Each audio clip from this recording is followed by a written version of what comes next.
You realize that the federal government and most of your PPO contracts require that you do exclusion list checks on most, if not all, of your employees. So, who does this include and who do you have to do this? And we'll talk about how often and why and what the penalties are. But first, who? This would be anybody who has direct patient care contact. This would be anybody who handles any type of money or billing related to your patients and patient care. So this would be licensed healthcare providers who are performing services, diagnosing, whatever the case might be, and those who are unlicensed to which you delegate tasks. All of those employees must go through the exclusion list check. Additionally, you want to make sure that anybody is handling any kind of billing or collection, and that includes patient collection. So when a patient's checking out of your office and they're handing a credit card, that would also include the person who's doing that checkout.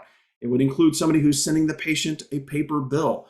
All of those employees, which typically is going to be all of your employees, have to go through this exclusion list check. Now, at the ICS, we just recommend you check all of your employees to ensure, simply because of the risks that are associated with employing someone who is on the exclusion list. Now, what lists are these? This is one of the big questions. Well, there are three for us in Illinois that matter. The first is OIG, which really covers the Medicare exclusions. This is the SAM, which is a part of the larger government program and funding and selection process.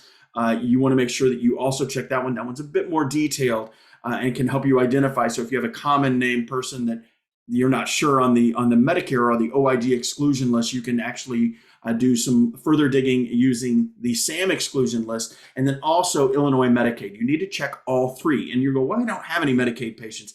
You still want to verify that you do not employ someone who is on the exclusion list for Illinois Medicaid because of the nuances associated with those federal payments, and as they impact even some of the health insurance exchange, federally subsidized plans, and you may have people in that look like they have private insurance. Additionally, because your PPO contracts typically do have that requirement. So these exclusion list checks are actually incredibly important. So we've covered who and what they are, and the why, because you really need to get it done.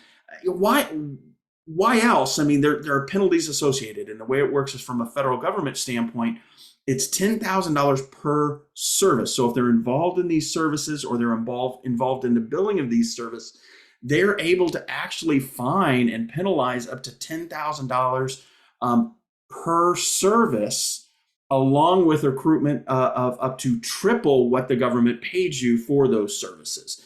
So that is really critically important.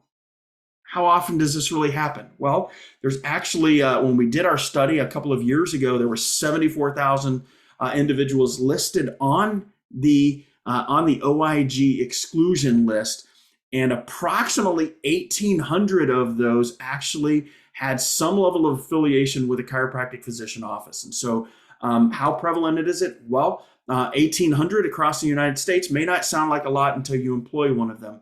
And especially when the check doesn't take that long, we encourage you to do it. I'll include some links down below, one to an article that gives a further explanation on exactly what to do, and three more that are actually direct links to be able to check and verify and go through those exclusion checks for the OIG, for the SAM database, and also for HFS, or the Medicaid program here in Illinois.